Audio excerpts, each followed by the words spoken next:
So they have a really delicate balance to walk between keeping us relatively fearful, but not so fearful that we stop what we're doing and really examine how it is that they've been waging.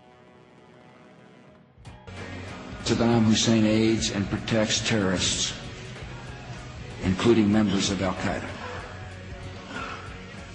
Secretly and without fingerprints, he could provide one of his hidden weapons to terrorists or help them develop their own. What did Iraq have to do with what? The attack on the World Trade Center. Nothing. Unfortunately, the majority of our public do not welcome your visit because they're angry over Iraq, they're angry over Abu Ghraib. Are you bothered by what Irish people think? Listen, I hope the Irish people understand the great values of our country. And if they think that a few soldiers represents the entirety of America, they don't really understand America then. There's been great ties between Ireland and America, and got a lot of Irish Americans here that are very proud of their heritage and their country.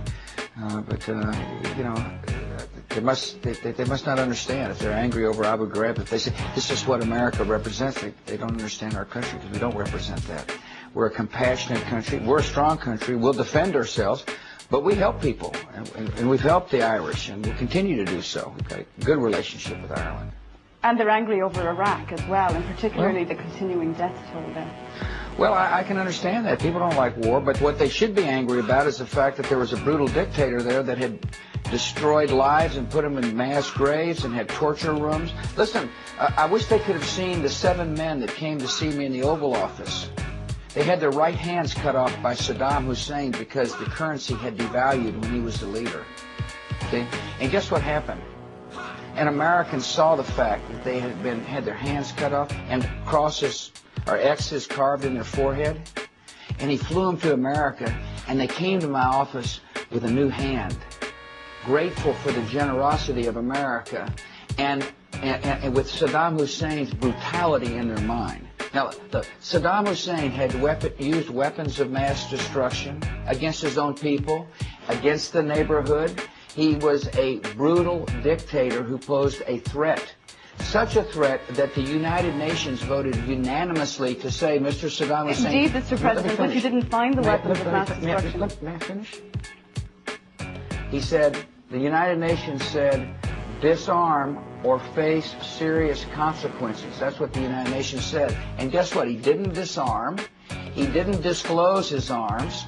And therefore, he faced serious consequences. But we have found the capacity for him to make a weapon. See, he had the capacity to make weapons. He was dangerous. And no one can argue that the world is better off with Saddam Hussein, if Saddam Hussein were in power. But, Mr. President, the world is a more dangerous place today. I don't know whether you can see that or not. There are terrorist bombings every single day. It's now a daily event. It wasn't like that 2 years ago. What was it like September the 11th, 2001? There was a relative calm. But if your response to Iraq is considered... Let me finish, please. Please. You ask the questions, and I'll answer them if you don't mind. On September the 11th, 2001, we were attacked in an unprovoked fashion. Everybody thought the world was calm. And then there had been bombings since then.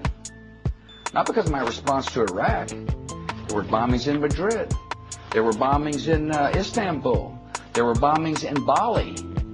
There were killings in Pakistan. Indeed, Mr. President, and I think Irish people understand that, but I think there is a feeling that the world has become a more dangerous place because you have taken the focus off Al-Qaeda and diverted into Iraq. Do you not see that the world is a more dangerous place? I saw 4 of your soldiers lying dead on the television the other day. A picture of 4 soldiers just lying there without their flag. Listen, nobody cares more about the death than I do. Is there a point at which... Let me finish, please. Let me finish. Then you can follow up if you don't want. Nobody cares more about the deaths than I do. I care about it a lot. But I do believe the world is a safer place and becoming a safer place. I know that a free Iraq is going to be necessary part of changing the world. Listen, people join terrorist organizations because there's no hope. And there's no chance to raise their families in a peaceful world where there is not freedom. And so the idea is to promote freedom and at the same time protect our security. And I do believe the world is becoming a better place, absolutely. Mr. President, you are a man who has a great faith in God. I've heard you say many times that you strive to serve somebody greater than yourself. Right. Do you believe that the hand of God is guiding you in this war on terror? I think that my relationship with God is a very personal relationship. And I turn to the good Lord for strength. And I turn to the good Lord for guidance. I turn to the good Lord for forgiveness. But the God I know is not one the God I know is one that promotes peace and freedom. And but I get great sustenance from my personal relationship. That doesn't make me think I'm a better person than you are, by the way. Because one of the great admonitions in the good book is, don't try to take a speck out of your eye if I got a log in my own. You're going to meet Bertie Ahern when you arrive in Shannon Airport tomorrow. Yeah. I guess he went out on a limb for you, presumably because of the great friendship between our two countries. Can you look him in the eye when you get there and say, it will be worth it, it will work out? Absolutely. I wouldn't be doing this. I wouldn't have made the decisions I did if I didn't think the world would be better. Of course. But I'm not going to put people in harm's way or young if I didn't think the world would be better. Why is it that let me finish. And so, yes, I can turn to my friend Bertie Ahern and say, thank you. Thanks for helping. And I appreciate it very much. And there'll be other challenges, by the way. Why is it that others don't understand what you're about? I don't know. History will judge what I'm about. But I'm the kind of person, I don't really try to chase popular polls or popularity polls. My job is to do my job and make the decisions that I think are important for our country and for the world. And I argue strongly that the world is better off because of the decisions I have made, along with others. America's not in this alone. With one of our greatest allies of all in the world is your neighbor, Great Britain.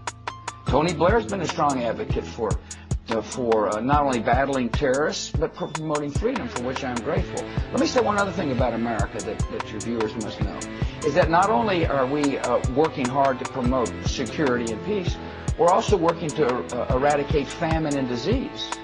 There's no more generous country on the face of the earth than the United States of America when it comes to fighting HIV/AIDS. As a matter of fact, it was my initiative that asked Congress to spend $15 billion over 5 years to battle this pandemic, and we're following through on it.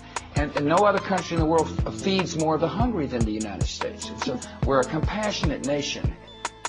Mr. President, I know your time is tight. Can I move you on to Europe? Are you satisfied that you are getting enough help in Iraq from European countries? You have come together, you are more friendly now, but they're not really stepping up to the plate with help, are they?